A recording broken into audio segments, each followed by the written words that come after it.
Today's spooky spot, we are having a look at the Hot Wheels Ghostbusters 2 Ecto 1A. Preferred the 1A, to be honest, over the original Ecto 1. Just had a little more going on to it. Of course, it had the side reading display that was moving while the car was in motion. Yeah, it just had a little bit more going on to it. Up at the top, the two brothers, what were their names? I don't remember their names. I draw an absolute blank, like somebody has eaten my brains. At any rate, the back of the package. Solari Brothers? Is it the Solari Brothers? Something like that. On the back, 2014 Mattel for the adult collector. It also indicates Goodyear, as I believe these have real Goodyear tires on them. Not to the scale that you would be driving on a real car, but scaled down for a Hot Wheels. Also indicates GM there too. I think it's the Solari Brothers. That sounds right. Spot's going to take a terrifying break. I'm going to get this opened up. And when we come back, we get a better look at the Ecto 1A. There's more terrifying review heading your way, guys. Don't go anywhere. Stay tuned.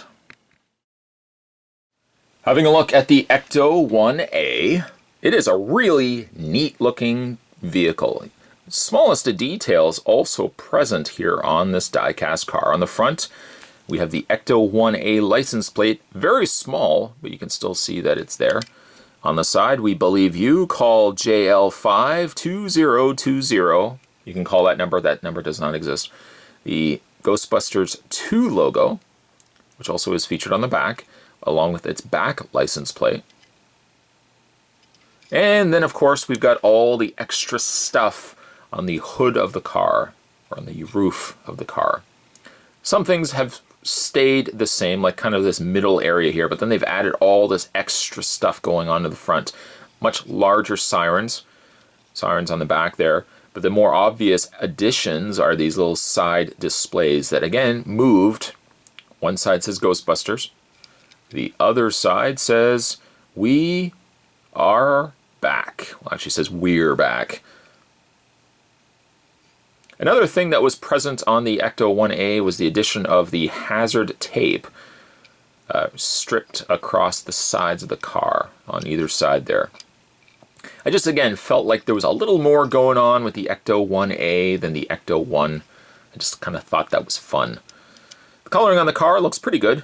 The front of the car, I don't know, does it not seem a little off-colored to you? Whereas the rest of the vehicle kind of has this slightly off-white. Just seems like the hood of the car seems a little more dingier in color.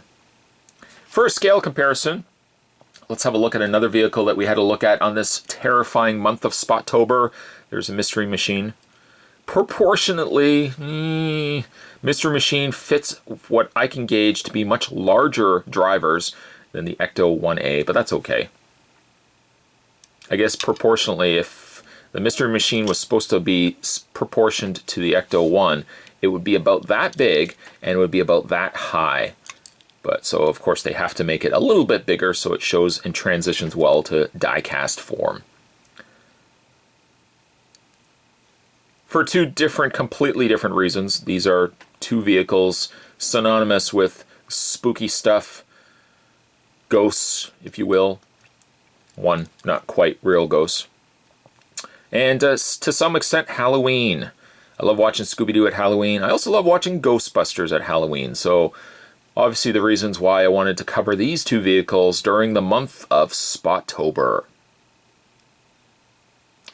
Today's spooktacular spot. Oh, and also, by the way, before we wrap this up, the Ecto 1A, of course, rolls very easily. It's got the real Goodyear rubber tires, which is a nice touch as well. Today's spooktacular spot.